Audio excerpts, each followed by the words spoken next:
മാന്യ പ്രേക്ഷകർക്ക് ഇലഞ്ഞൂർ ബ്ലോഗിൻ്റെ പുതിയൊരു വീഡിയോയിലേക്ക് ഹാർദവമായ സ്വാഗതം. നമ്മൾ ഇന്ന് ഈ ചീനിക്ക് ഇത് 2 തട്ടുകളായി കിഴങ്ങുണ്ടാവത്തക്ക രീതിയിൽ നട്ട ഒരു ചീനിയാണ്. അതിൻ്റെ വീഡിയോ നമ്മൾ ഇട്ടിരുന്നു. അതുപോലെ തന്നെ 3 തട്ടുകളായി ഉണ്ടാവുന്ന കിഴങ്ങുകളുണ്ടാവുന്ന ചീനി നട്ടിട്ടുണ്ട്. ഈ 2 ചീനികൾക്ക് 3ാമത്തെ വളമാണ്. ഞാൻ പറഞ്ഞിരുന്നു 3 വളങ്ങളാണ് ഞാൻ ചീനിക്ക് ചെയ്യുന്നത്. ഏറ്റവും കൂടുതൽ ചീനി ഉൽപ്പാദിപ്പിക്കാൻ ലഘുവായ 3 വളങ്ങളാണ് ചെയ്തത്. 3ാമത്തെ വളമാണ് ഇത്. 6 മാസ ചീനിയാണ്. അപ്പം ഈ വളം കൂടെ ചെയ്ത് കഴിഞ്ഞാൽ നമുക്കിനി വളം ചെയ്യേണ്ട കാര്യമില്ല. ഇത് പിന്നെ വിളഞ്ഞ് പിഴുതെടുത്താൽ മതി. 3 മാസം കൊണ്ട് ഇത്രയും വളർച്ചയെത്തി.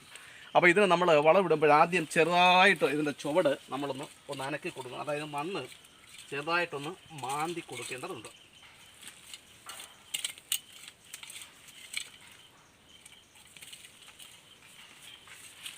മണ്ണ് മാന്തി കൊടുത്തു. ഇനി നമ്മൾ ഇടാൻ പോകുന്നത് എല്ലുപൊടിയാണ്. എല്ലുപൊടി എല്ലാ വിളകൾക്കും ഞാൻ പറയുന്ന ഒരു കാര്യമാണ്. എല്ലുപൊടിയെ പറ്റി ചില സംശയങ്ങളൊക്കെ ചോദിച്ചിട്ടുണ്ട്. അതിനുള്ള മറുപടി വലിയ താമസമില്ലാതെ ഞാൻ ബഹുമാനപ്പെട്ട പ്രേക്ഷകരുമായിട്ട് പങ്കുവെക്കുന്നതാണ്. എല്ലുപൊടിക്ക് ശേഷം ഇനി ഇടാൻ പോകുന്നത് ചാരമാണ്. ചാരം നമുക്കറിയാം, ചീനിക്ക് വളരെ നല്ല ഒരു സംഗതിയാണ് ചാരം.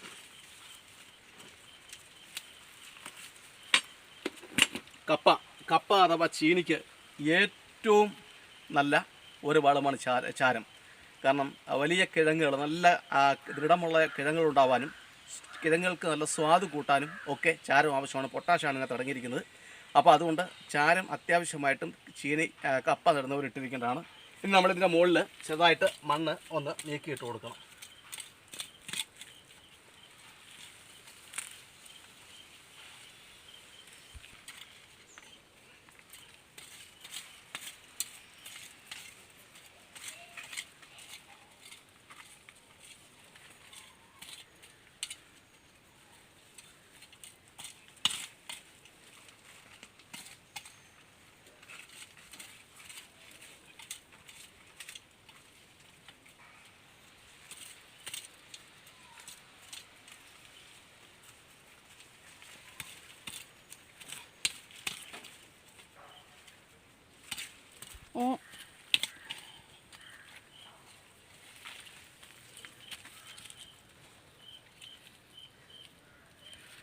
പ്രിയപ്പെട്ടവരെ, നമ്മൾ ഈ ചീനിയുടെ ചുറ്റും മഞ്ഞൾ, ഇഞ്ചി, അതേപോലെ കച്ചോലം, അപ്പം ഇതൊക്കെ നട്ടുപിടിപ്പിച്ചിട്ടുണ്ട്.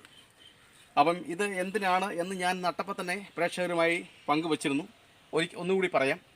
കാരണം ഈ കപ്പയെ ആക്രമിക്കുന്ന ഏറ്റവും പ്രധാനപ്പെട്ട ഒരു ക്ഷുദ്രജീവിയാണ് എലി. പലതരത്തിലുള്ള എലിയുണ്ട്. അത് അടിയിലൂടെ വന്ന് തുരപ്പൻ എലി അടിയിലൂടെ വന്ന് ഇത് കിഴങ്ങുകൾ മൊത്തം തിന്നും. വലിയ എലിയുണ്ട്. അങ്ങനെയൊക്കെയുള്ള എലികളുടെ ശല്യമുണ്ട്.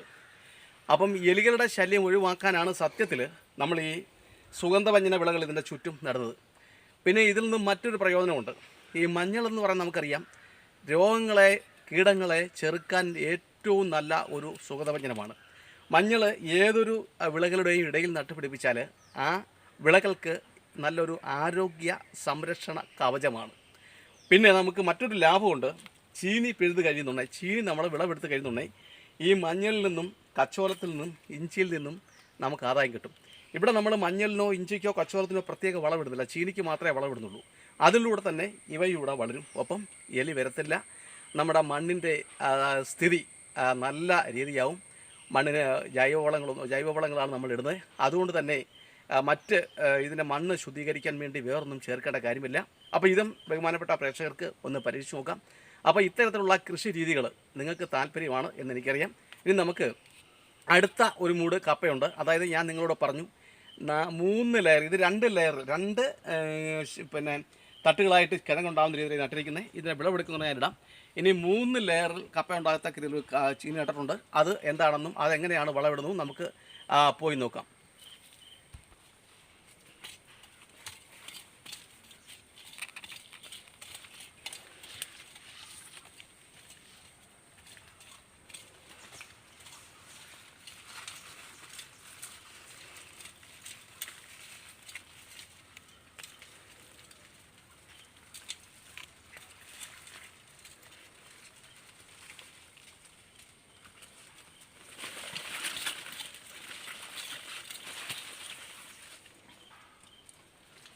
പ്രിയ സുഹൃത്തുക്കളെ, ഇതാണ് 3 തട്ടുകളായി കിഴങ്ങ് പിടിക്കത്തക്ക രീതിയിൽ നട്ടിരിക്കുന്ന ചീനി.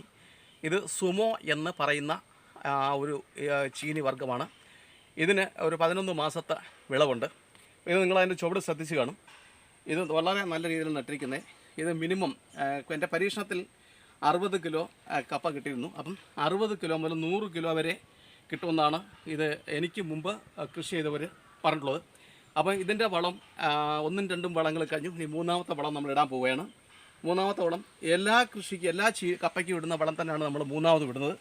നമ്മൾ ആദ്യം ഇടുകയെന്ന് വെച്ചാൽ ഈ എല്ലുപൊടി ഇട്ട് കൊടുക്കുകയാണ്.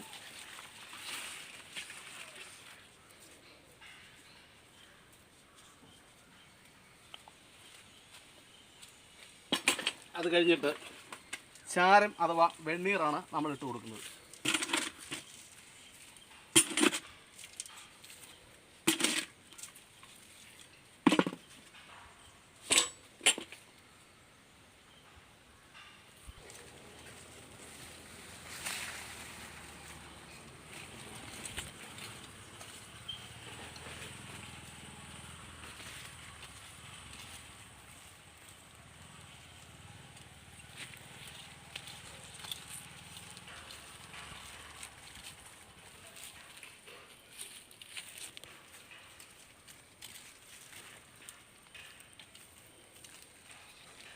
പ്രിയമുള്ളവരെ, നമ്മൾ ഇതിനും വളമിട്ട് കഴിഞ്ഞു. സുമോ ഇനത്തിൽപ്പെട്ട കപ്പയാണ്, ഇതിന് വളമിട്ട് കഴിഞ്ഞു. അപ്പം ഞാൻ ഒരു 50 കിലോ ചീനിക്കിഴങ്ങ് ഇതിൽ നിന്നും പ്രതീക്ഷിക്കുന്നുണ്ട്. കാരണം നമ്മൾ ജൈവവളമാണ് ഇടുന്നത്. എന്നാൽ രാസവളം ഇടുന്നവർക്ക് 50-നും 100-നും ഇടയിൽ ആദായം കിട്ടുന്നതായിട്ടൊക്കെ എനിക്ക് മുൻപ് ഇത് പറഞ്ഞു തന്ന ആളുകൾ എന്നോട് പറഞ്ഞിട്ടുണ്ട്. പക്ഷേ നമ്മളിവിടെ ജൈവവളമാണ് ഇടുന്നത്. അതുകൊണ്ട് ഒരു 50 കിലോ നമ്മൾ പ്രതീക്ഷിക്കുന്നുണ്ട്. തീർച്ചയായിട്ടും ഇതിൻ്റെ വിളവെടുപ്പ് ഞാൻ ബഹുമാനപ്പെട്ട പ്രേക്ഷകരുമായി പങ്കുവയ്ക്കുന്നതാണ്.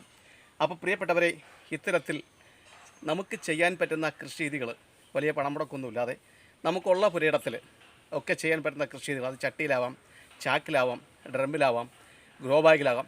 അപ്പോൾ ഇതിനോടൊക്കെ സ്നേഹവും താല്പര്യവും ഒക്കെ ഉണ്ടെങ്കിലും, അതുപോലെ തന്നെ ഈ അറിവുകൾ സമാന ചിന്താഗതിയുള്ളവരിലേക്ക് പകർന്നു കൊടുക്കാൻ താല്പര്യമുണ്ടെങ്കിലും, എൻ്റെ യൂട്യൂബ് ചാനൽ ആദ്യമായിട്ടാണ് നിങ്ങൾ കാണുന്നതെങ്കിൽ ദയവായി ലൈക്ക് ചെയ്യുക, ഷെയർ ചെയ്യുക, സബ്സ്ക്രൈബ് ചെയ്യുക. അതുപോലെ തന്നെ ഞാൻ വീഡിയോ ഇടുമ്പോൾ തന്നെ അത് കാണുകയും നാളിതുവരെ വേണ്ട എല്ലാവിധ പ്രോത്സാഹനങ്ങളും അംഗീകാരങ്ങളും ഒക്കെ തന്നുകൊണ്ടിരിക്കുന്ന ബഹുമാനപ്പെട്ട എല്ലാ പ്രേക്ഷകർക്കും ഞാൻ എൻ്റെ ഹൃദയത്തിൻ്റെ ഉൾത്തനറകൾ നടത്തിയെടുത്ത നന്ദിയുടെ മറുമലകൾ ഏറ്റവും എളിമയോടെ അർപ്പിക്കുന്നു. എല്ലാവർക്കും നന്ദി, നമസ്കാരം.